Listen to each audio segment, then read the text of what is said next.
প্রতিটা মানুষ মৃত্যুবরণ করার পর তাকে যখন কবরের দিকে নিয়ে যাওয়া হয়, তিন ধরনের সাথী তার সাথে কবর পর্যন্ত যায়। ওই তিন ধরনের সাথীর মধ্য থেকে এক ধরনের সাথী শুধুমাত্র কবরে তার সাথে থাকে, আর দুই ধরনের সাথী তাকে দাফন কাফন করে বাড়িতে চলে আসে। এক ধরনের সাথী হইল ওই কবরে মৃত ব্যক্তিকে রাখার জন্য। এক নম্বরে তার বন্ধু বান্ধব আপনজন তার সাথে কবর পর্যন্ত যায়। কবরে কিন্তু তার আপনজন ভাই বেরাদার বাবা মা কেউ কিন্তু মৃত ব্যক্তির সাথে কবরে থাকে না, থাকে চলে আসে। নবী বলেন দ্বিতীয় নাম্বারের সাথী হলো তার সাথে কবর পর্যন্ত যায়, তাকে কবরে রেখে এরপরে চলে আসে। ওই সাথীর নাম হলো বিভিন্ন আসবাবপত্র, দাও, খুন্তা, কুড়াল, কোদাল, এই সমস্ত আসবাব তাকে কবর পর্যন্ত আগাইয়া নিয়ে যায়। তাকে কবরে রাখার পর তারাও থাকে না, তারাও সবাই বাড়িতে চলে আসে। আল্লাহর নবী সাল্লাল্লাহু আলাইহি ওয়াসাল্লাম বলেন শুধুমাত্র এক ধরনের সাথী তাকে কবরে রাখিয়া চলে আসে না, ওই সাথী তাহার এমন পরম বন্ধু তাকে কবরে একা রেখে বাড়িতে আসে না। ওই বন্ধু তার সাথে কবর পর্যন্ত থাকে। ওই সাথী তার সাথে কিয়ামতের ময়দানে থাকবে। এমনকি ওই সাথী তাকে জান্নাতে পৌঁছায়া দেওয়ার আগ পর্যন্ত তাহার কাছ থেকে আলাদা হবে না। সেই সাথীর নাম হলো আমল। জোরে বলেন কি? মান আমিলা সালিহান ফালিনাফসিহি ওয়া মান আসাআ ফাআলাইহা।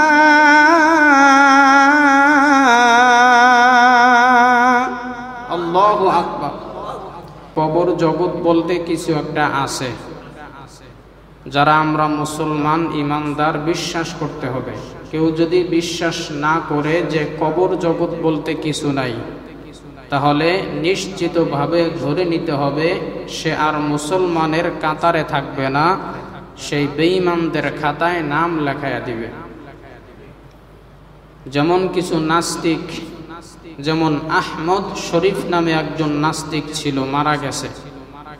তো ওই নাস্তিক সে বলতো, তার ধ্যান ধারণা, তার বিশ্বাস ছিল যে কবর জগৎ বলতে কিছু নাই, মৃত্যুবরণ করলে আর কিছুই হবে না। এজন্য তারা স্লোগান দিত যে নগদ যা পাও কুড়াইয়া নাও, বাকির খাতায় শূন্য থাক। মানে দুনিয়াটা মস্ত বড়, খাও দাও ফুর্তি করো।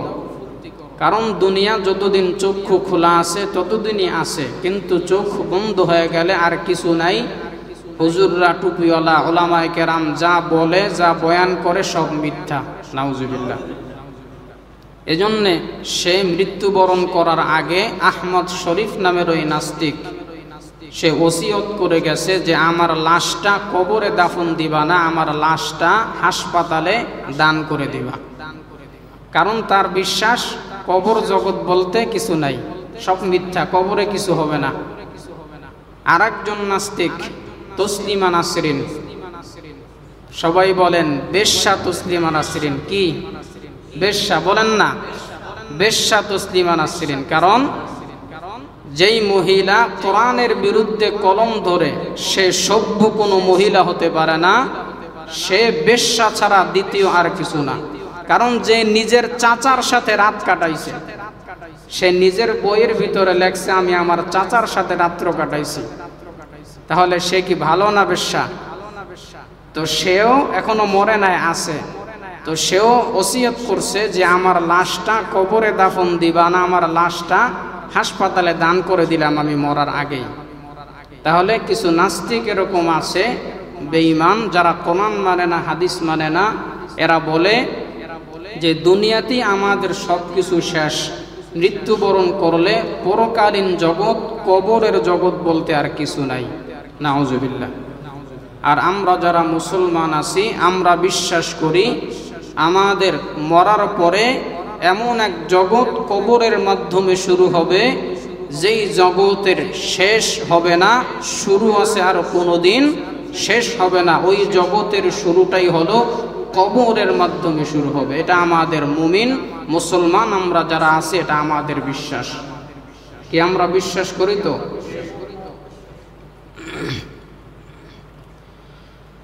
আল্লাহ তাআলা বলেন, মিনহা খালাকনাকুম ওয়া ফিহা নুঈদুকুম ওয়া মিনহা নুখরিজুকুম তারাতান উখরা।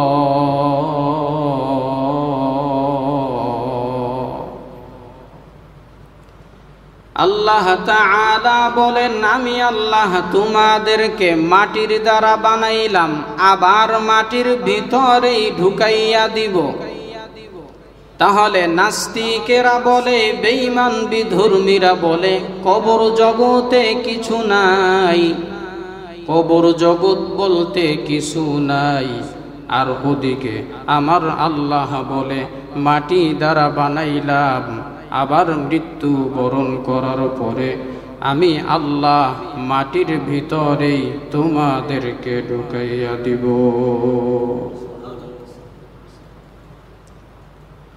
ও ভাই, তাহলে বলবেন হুজুর, অনেক মানুষ লঞ্চ অ্যাক্সিডেন্ট করে সমুদ্রে মারা যায়, কবর দেওয়া হয় না। অনেক মানুষ আগুনে পুড়ে মারা যায়, তাদের লাশ পর্যন্ত খুঁজে পাওয়া যায় না। তাহলে তাদের কি অবস্থা? আমরা যারা ভালো মতো মরলাম, কবরে রাখলো, আর যারা পানিতে মারা গেল, আগুনে পুড়ে মারা গেল, তাদেরকে তো কবর দেওয়া হয় না।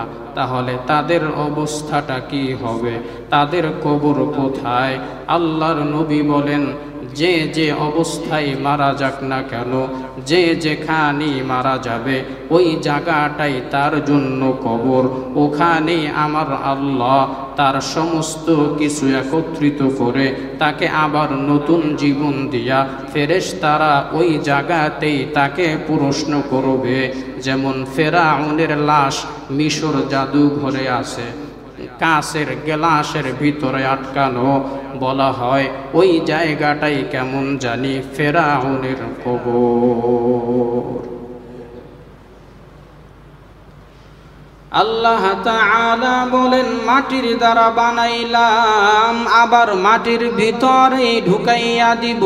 মিনহা খালাকনাকুম, বলেন না মিনহা, এটা পড়ে না কবরে যখন আমরা মাটি দেই, এই দোয়াটা আমরা পড়ি না, এটা কোরআনের একটা আয়াত। তিনটা অংশ, আমরা যখন মাটি দেই, আমরা ওলামায়ে কেরাম তো সাথে থাকে, তখন তারা বলে, হাতে যখন আমরা মাটি নেই তখন প্রথমবার মাটি দেই আর বলি কি মিনহা খালাকনাকুম। আবার দ্বিতীয়বার মাটি দেই তখন বলি ওয়া ফিহা নুঈদুকুম। আবার তৃতীয়বার যখন মাটি দেই তখন আমরা বলি ওয়া মিনহা নুখরিজুকুম তারাতান উখরা। মিনহা খালাকনাকুম মুখস্থ থাকা দরকার। অনেক সময় কবরে দেওয়ার সময় ওলামায়ে কেরাম নাও থাকতে পারে, তখন আপনার আমার এই দোয়াটা পড়া লাগবে। মিনহা খালাকনাকুম ওয়া ফিহা নুঈদুকুম ওয়া মিনহা নুখরিজুকুম তারাতান উখরা। আল্লাহ তাআলা বলেন, মাটির দ্বারা বানাইলাম, আবার মাটির ভিতরেই ঢুকাইয়া দিব। এই কথার দ্বারা আল্লাহ তাআলা বুঝাইতে চায়, হে মানুষ, মাটির দ্বারা বানাইলাম, মাটির মতো নরম হয়ে যাও। মাটি যেমন সমস্ত অত্যাচার ধৈর্যের সাথে সহ্য করে নেয়, মাটির উপরে কত অত্যাচার হয়। মাটি গরম মেজাজ দেখায় না, ভাব দেখায় না। আমার আল্লাহ এখান থেকে আমাদেরকে সবক দিয়া দেয়, মাটির মানুষ মাটির মতো নরম হয়ে যাও, গরম মেজাজ দেখায়ও না, ধৈর্যের সাথে সব কিছু সহ্য করে নাও। এদিকে আল্লাহ বলেন মাটিতেই ঢুকাইয়া দিব। আবার ওদিক দিয়া আল্লাহর নবী বলেন আপনাকে আমাকে মৃত্যু বরণ করার পর যেই মাটিতে রাখা হবে, যেখানে আপনাকে আর আমাকে দাফন করা হবে, ওই মাটি দৈনন্দিন আপনাকে আর আমাকে ডাকতে থাকে, ও আব্দুল করিম, আব্দুর রহিম, রহিমা খাতুন, সাবধান, দুনিয়াতে গরম ভাব দেখাইও না। মৃত্যুর পরে তুমি কিন্তু আমি কবরের ভিতরে আসবা, আমার মাটির গর্ভে আসবা, গরম ভাব দেখাইও না, সাবধান, কারণ আমি কবর কিন্তু আনা বাইতুল ওয়াহদা, আনা বাইতুজ জুর, আমি কবর একা একির ঘর, আমি কবর সাপ বিচ্ছুর ঘর, আমি কবর অন্ধকার ঘর, আমার কবরে সাথী নাই বাতি নাই, আমার কবরে কিন্তু বিছানা নাই। এইটা বলে বলে কবরের ওই মাটি দৈনন্দিন আপনাকে আর আমাকে সতর্ক করতে থাকে।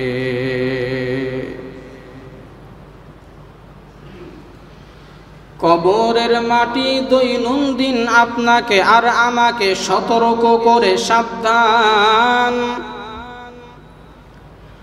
আমি কবরে সাথী নাই,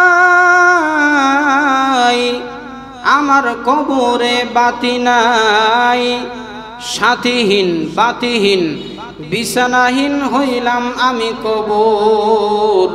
আমার কবরে যদি মুক্তি আর শান্তি পেতে চাও, ও দুনিয়ার মানুষ, বেশি বেশি নেক আমল করো, আমি কবরে আমল সারা বিন্দু পরিমাণের কোনো শান্তি পাবা না।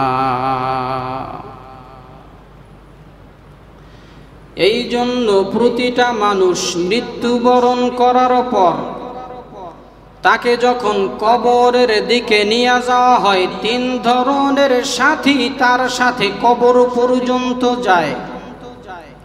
ওই 3 ধরনের সাথীর মধ্য থেকে এক ধরনের সাথী শুধুমাত্র কবরে তার সাথে থাকে, আর 2 ধরনের সাথী তাকে দাফন কাফন করে বাড়িতে চলে আসে।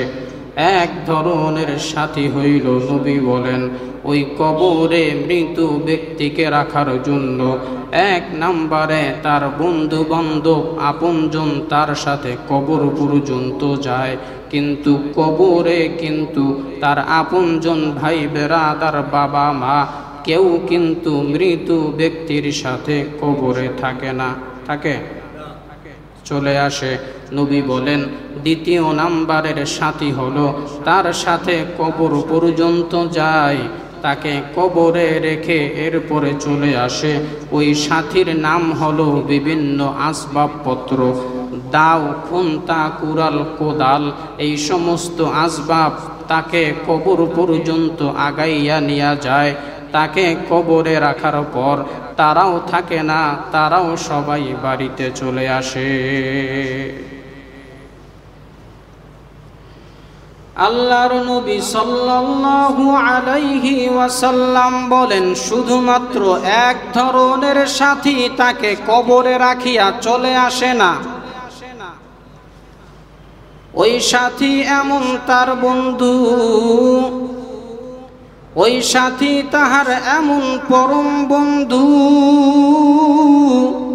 তাকে কবরে একা রেখে বাড়িতে আসে না। ওই বন্ধু তার সাথে কবর পর্যন্ত থাকে। ওই সাথী তার সাথে কিয়ামতের ময়দানে থাকবে। এমন কি ওই সাথী তাকে জান্নাতে পৌঁছায়া দেওয়ার আগ পর্যন্ত তাহার কাছ থেকে আলাদা হবে না।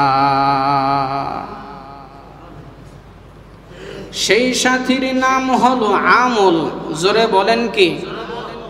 মান আমিলা সালিহান ফালিনাফসিহি ওয়া মান আসাআ ফাআলাইহা।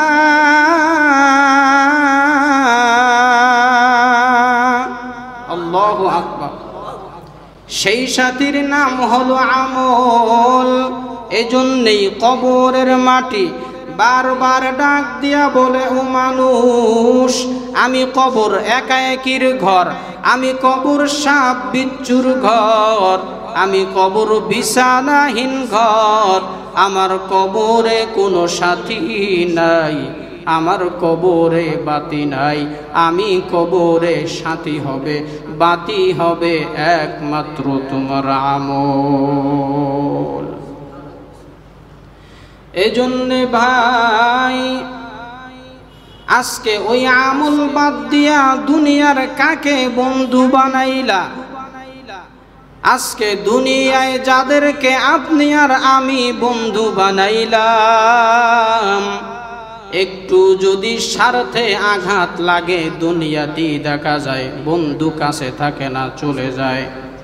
ওরে স্বার্থে আঘাত লাগলে মা বাবাও সন্তানকে ছাড়িয়া চলিয়া যায়।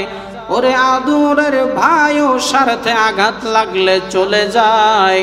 আজকে ওই কাকে বন্ধু বানাইলা?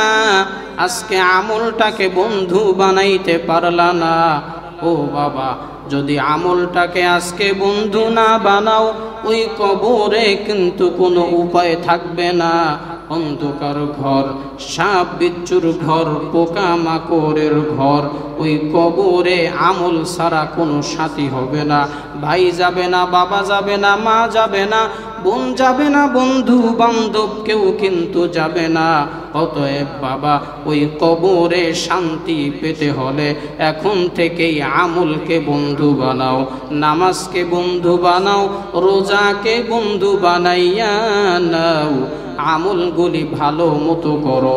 দুনিয়ার বন্ধু বান্ধব কি বলল দেখার কিছু যায় আসে না, আমলটাকে বন্ধু বানাও। নবী বলেন, আমলকে যদি বন্ধু বানাইয়া কবরে যাও, ওই 3.5 হাত কবর আমার আল্লাহ তোমার জন্য বেহেশতের একটা বাগান বানাইয়া দিবে। আল্লাহর নবীর আদরের মেয়ে হযরত ফাতেমা রাদিয়াল্লাহু তাআলা আনহাকে নবী বলেন, ইয়া ফাতিমাতা আনকিদি নাফসাকি মিনান নার। ও ফাতেমা, তুমি তোমার নিজেকে জাহান্নামের আগুন থেকে বাঁচাও। কারণ ফাতেমা, ওই কবরে গিয়া তুমি যদি পরিচয় দাও আমি শেষ নবী রহমাতুল লিল আলামিনের আদরের মেয়ে ছিলাম, কিন্তু কবরে নাজাত পাইবা না। ওই কবরে গিয়া যদি পরিচয় দাও আমি হাসান হুসাইনের আম্মা ছিলাম, ওই কবরে কিন্তু মাফ পাবা না। ও ফাতেমা, নিজে আমল করে করে এরপরে কবরের আযাব থেকে, জাহান্নামের আযাব থেকে নিজেকে বাঁচাও। হযরত ফাতেমা রাদিয়াল্লাহু তাআলা আনহাকে যখন কবরে রাখলেন, হযরতে আবু যর গিফারি রাদিয়াল্লাহু তাআলা আনহু ওই কবরের মাটিকে ডাক দিয়া বলতেছেন, ও কবরের মাটি, তোমার ভিতরে কাকে রাখলাম জানো নাকি? ব্যবহার খারাপ করবা না। ও কবরের মাটি, তোমার ভিতরে জান্নাতের সরদার হযরতে হাসান হুসাইনের আম্মা জানকে রাখলাম। ও কবরের মাটি, সাবধান, তোমার ভিতরে রহমাতুল লিল আলামিনের আদরের মেয়ে হযরতে ফাতেমাকে রাখলাম। ও কবরের মাটি সাবধান, ব্যবহার খারাপ যেন না হয়। তোমার ভিতরে কাকে রাখলাম শুনো, হযরতে আলী রাদিয়াল্লাহু তাআলা আনহুর স্ত্রীকে তোমার ভিতরে রাখলাম। ও কবর, তোমার ভিতরে জান্নাতের সমস্ত মহিলাদের সরদারনি হযরতে ফাতেমাকে রাখলাম। ও কবর, সাবধান, ব্যবহার যেন খারাপ না হয়, এমন দামি একজন মহিলাকে তোমার ভিতরে রাখলাম। ব্যবহার করার ক্ষেত্রে একটু চিন্তা ভাবনা করে এরপরে তুমি ব্যবহার করিও। হযরতে আবু যর গিফারি এই কথা যখন বললেন, সাথে সাথে আল্লাহ তাআলা কবরের মাটির জবান খুলে দিল। কবরের মাটি সাথে সাথে ডাক দিয়া বলতেছেন, ও সাহাবী আবু যর, আমি কবর এমন একটা মাটি, আমি কবর এমন এক ভয়ঙ্কর কবর, আমি হাসান হোসাইনের আম্মাকে চিনি না, আমি মুহাম্মাদুর রাসূলুল্লাহর মেয়েকেও চিনি না, আমি জান্নাতের রমণীদের সরদারনি ফাতেমাকে চিনি না, আমি হযরতে আলীর স্ত্রীকেও চিনি না। আমি কবর এমন এক কবর, আমি কবর চিনি শুধুমাত্র নেক আমল।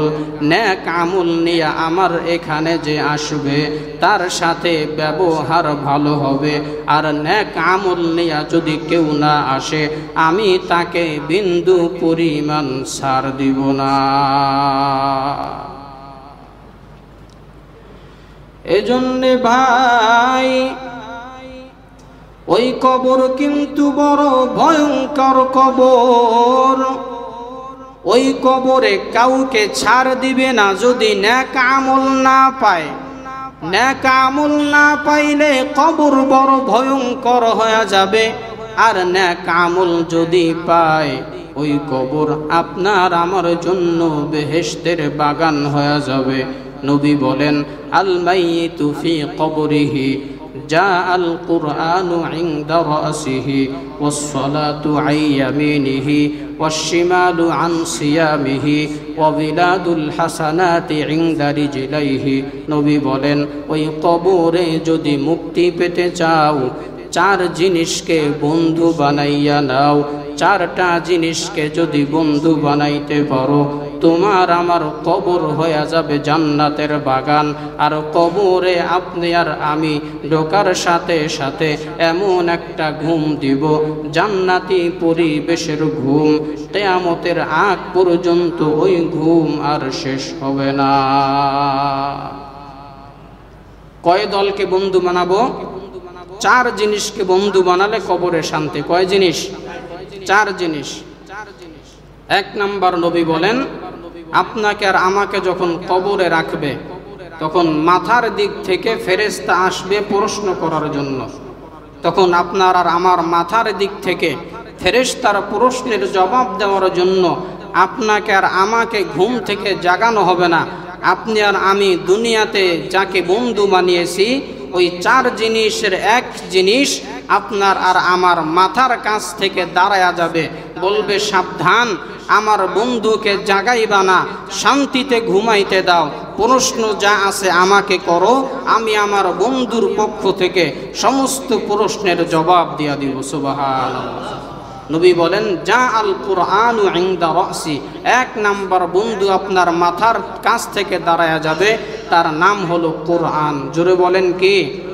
কোরআন। কোরআনকে যদি বন্ধু বানাইতে পারি, কোরআনটাকে যদি বুকে ধারণ করতে পারি, কোরআনওয়ালা যারা আলেম মাদ্রাসার ছাত্র কোরআন পড়ে তাদেরকে যদি মোহাব্বত করতে পারি, বন্ধু বানাইতে পারি, তাহলে কবরে ওই কোরআন আপনার আর আমার পক্ষে আল্লাহ তাআলার কাছে আপনার আর আমার পক্ষ থেকে জবাব দিয়ে দিবে। সুবহানাল্লাহ। তাহলে চার বন্ধুর এক নাম্বার বন্ধুর নাম কি? কোরআন। আরো জোরে বলেন কি? কোরআন। এই কোরআনটাকে আমরা বুকে ধারণ করব। যারা পড়তে পারি বেশি পরিমাণে পড়ব, যারা পারি না শেখার চেষ্টা করব। আমার আত্মীয় স্বজন, নাতি নাতকুর ছেলে মেয়ে তাদেরকে কোরআন শিখাইব। এই কোরআন নিয়ে যারা থাকে, কোরআনটা যারা শিখেছে, আলেম ওলামা ইমাম মুয়াজ্জিন মাদ্রাসার ছাত্র, তাদেরকে বুকে ধারণ করব, তাদেরকে সহযোগিতা করব, মোহাব্বত করব। এটাও হতে পারে আপনার আর আমার নাজাত পাওয়ার একটা উসিলা। এজন্য 1 নাম্বার আমরা কোরআনটাকে কি করব? বন্ধু বানাবো। কোরআনটাকে কি করব? বন্ধু বানাবো। রহমাতুল লিল আলামিন বলেন 2 নাম্বার, ওই কবরে যদি মুক্তি পেতে চাও, ওয়াসসালাতু আইয়ামিনিহি, নামাজটাকে বন্ধু বানাও। জোরে বলেন কি? নামাজ। জোরে বলেন। নবী বলেন নামাজটাকে বন্ধু বানাইয়া নাও, ওই নামাজ তোমার কবরে বন্ধু হবে। ওই নামাজ কবরে তোমাকে পাহারা দিবে, ফেরেশতাকে প্রশ্ন করতে দিবে না, তোমাকে ঘুম ভাঙ্গাইতে দিবে না, তুমি ঘুমাইয়া থাকবা। ওই নামাজ তোমার আর আমার পক্ষ থেকে কবরে প্রশ্নের জবাব দিয়া দিবে। 1 নম্বরে কোরআন, 2 নম্বরে নামাজ। জোরে বলেন 2 নম্বরে। রহমাতুল লিল আলামিন বলেন কবরে যদি মুক্তি পেতে চাও, 3 নম্বরে ওয়াসসিয়ামু আন শিমালিহি, ও বান্দা তুমি রোজাটাকে বন্ধু বানাইয়া নাও, রোজা রাখো। এই তো অনেক বান্দা বান্দি রমজানে রোজা রাখলো, আবার এই মাসেও 6টা রোজা রাখছে, আছে না? অনেকে রাখবে নিয়ত করেছে, অনেকে রাখতেছে। এজন্য নবী বলেন রোজাটাকে বন্ধু বানাইয়া নাও। 3 নম্বরে তুমি যদি রোজাটাকে বন্ধু বানাইতে পারো, কবরে রোজা তোমার পক্ষ থেকে জবাব দিয়া দিবে, তুমি আরামে ঘুমাবা, তোমার ঘুম নষ্ট করা হবে না। কবরে 3 নম্বরে রোজা তোমার বন্ধু হইয়া আল্লাহর কাছে সমস্ত প্রশ্নের জবাব দিয়া দিবে। রহমাতুল লিল আলামিন বলেন কবরে যদি শান্তি পেতে চাও, 4 নম্বরে বন্ধু বানাও সমস্ত নেক আমল। ওয়াসসিয়ামু আন শিমালিহি ওয়া বিলাদুল হাসানাতি ইনদা রিজলাইহি। রহমাতুল লিল আলামিন বলেন নফল ইবাদত বাড়াইয়া দাও, দান খয়রাত বাড়াইয়া দাও। তাহাজ্জুদ পড়ো, ইশরাকের নামাজ পড়ো, আওয়াবিনের নামাজ পড়ো, বিভিন্ন দান সদকা বাড়াইয়া দাও, বিভিন্ন নেক আমল করো। ওই 4 নম্বরের বন্ধু আমলকে বন্ধু বানাও। যদি বিভিন্ন নফল ইবাদতগুলিও করতে পারো, ওই ইবাদতগুলি কবরে পায়ের সামনে দাঁড়াইয়া যাবে, তোমার আমার পক্ষ থেকে ফেরেশতার সমস্ত প্রশ্নের জবাবগুলি দিয়া দিবে। তাহলে 1 নম্বরে কোরআন, 2 নম্বরে নামাজ, 3 নম্বরে রোজা, 4 নম্বর আদার্স যত নেক আমল আছে। কোনো নেক আমলই ছোট মনে করে ছাড়া যাবে না। অন্যকে সহযোগিতা করা, সত্য কথা বলা, মানুষের ওয়াদা রক্ষা করা, দান সদকা করা, এরপরে হজ করা, যাকাত দেওয়া, আরও যত নেক আমল আছে, নফল নামাজ পড়া, সব আমলগুলি করব। নবী বলেন ওই আমলগুলিও আপনার আর আমার কবরে বন্ধু হয়ে যাবে, একজন পাহারাদার হয়ে যাবে। সুবহানাল্লাহ। এজন্য নেক আমল করতে রাজি আছি ইনশাআল্লাহ। আমরা তো নেক আমলের ধারের কাছেও নাই। অনেকে আছে কমপক্ষে ফরজ নামাজ পড়ে আবার দৌড়, আবার অনেকে কত গুনাহের কাজ আমরা করি। যারা সামনের কাতারে নামাজ পড়ে, যারা হজ করে, এদের পক্ষ থেকে অনেক সময় দেখা যায় বড় বড় গুনাহের কাজগুলি সংগঠিত হয়ে যায় না। যদি বলি বাবা বিবাহের ভিতরে তো গান বাজনা করা হারাম, এটা নিষেধ, কেন করেন? গায়ে হলুদ কেন করেন? বলে হুজুর ছেলেদের সাথে পারি না, যদি বেশি কড়াকড়ি করতে যাই ঘর থেকে নামায় দিবে। ও বাবা আপনি কড়াকড়ি করলেন না ঠিক আছে, ছেলে মেয়েরা কথা শুনে না, টাকা তো আপনি পকেট থেকে বের করে দিলেন, আপনি যেহেতু টাকা দিলেন, নিষেধ করার পরেও শুনে নাই, তাহলে ওই 1 ভাগ গুনার অধিকারী কিন্তু আপনিও হয়ে যাবেন।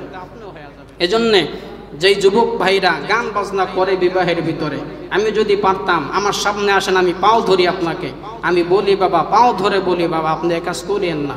কারণ আমি দেখতেছি শুধু কোরআন হাদিসের দৃষ্টিতে আপনি জাহান্নামের কিনারে ঘুরতেছেন। আমি চাই না আপনি জাহান্নামে যান। এই জন্য আপনাকে আমি পায়ে ধরে হলো ফিরাতে চাই, বাবা গান বাজনা করিয়েন না। এই গায়ে হলুদ বিভিন্ন ড্যাক্স সেট আপনারা যে বাজান, এগুলি গুনাহের কাজ, সম্পূর্ণ হারাম, নিষেধ। এগুলো কেন করেন বাবা? আমি আপনার পায়ে ধরে বলি, শান্ত সুষ্ঠুভাবে বলি, কোনো রাগ নাই, কোনো ঝগড়া নাই, কিছু নাই। ফিরে আসেন, এখনো সময় আছে। কিন্তু অনেক ক্ষেত্রে দেখা যায় যারা সামনের কাতারে নামাজ পড়ে, যারা হাজি সাহেব, এরকম যারা বড় বড় নামাজি, আলহামদুলিল্লাহ দেখা যায় তাদের পরিবারই এগুলো হয়ে যায় অনেক সময়। এজন্য বলবো বাবা, এগুলো থেকে ফিরে আসেন, নেক আমল করেন। কারণ এগুলো যদি করে আপনি মারা যান, কবে মারা যাবেন বলা যায় না। আজকেও মরতে পারেন, কালকেও মরতে পারেন। আমরা তো দেখি আপনি জাহান্নামের কিনারে ঘুরতেছেন। এভাবে করে যদি মারা যান, আপনার আমার জন্য কবরটা জাহান্নাম হয়ে যাবে।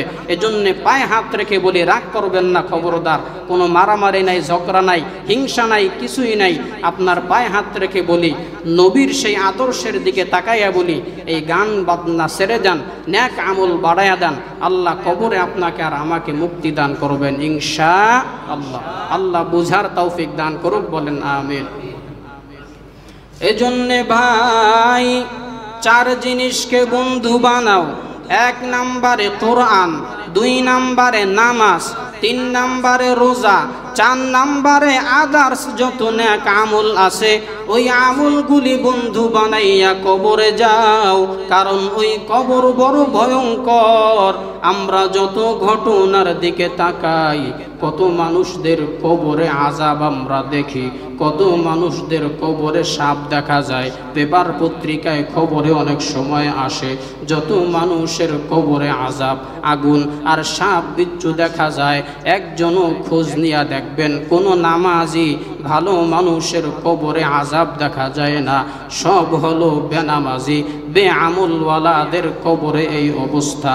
আর আমরা পেপার পত্রিকায় অনেক সময় দেখি কত মানুষের কবরে লাশ, কাফনের কাফন সহ 30-40 বছর পরেও তাজা পাওয়া যায়। যত মানুষের কবরে লাশ তাজা, একজনও বেনামাজি না, একজনও খারাপ না। খবর নিয়ে দেখবেন তারা সবাই 5 ওয়াক্ত নামাজি, একজন ভালো আমলওয়ালা মানুষ। ঠিক না ঠিক? এজন্যে মাঝে মাঝে আল্লাহ দেখায় কবরে আযাবও দেখায়, আবার এরকম ভালো মানুষদের কবর আল্লাহ দেখায় দেয়। এজন্য ওই কবরে যদি আমরা মুক্তি পেতে চাই, তাহলে 4 জিনিসকে কি করব? বন্ধু বানাইব। কোরআন পড়ব, কোরআন শিখব, কোরআনওয়ালাদেরকে মহাব্বত করব, নামাজ ঠিক মতো পড়ব, নফল নামাজ পড়ব। রোজা তো রমজানে রাখলাম, এই মাসেও রাখলাম, মাসে মাসে 3টা রোজা রাখবো, সপ্তাহে 2টা রাখবো, না পারলে বছরেতে 30 রোজা আছে সেটা আমরা রাখার চেষ্টা করব। এরপরে আল্লাহর নবী বলেন অন্য অন্য আমলগুলি আমরা করার চেষ্টা করব। আল্লাহ রব্বুল আলামিন আমাদেরকে এই 4 জিনিসকে বন্ধু বানায়া কবরে যাওয়ার তৌফিক দান করুক, বলেন আমিন। ওয়া আখিরু দাওয়ানা আলহামদুলিল্লাহ।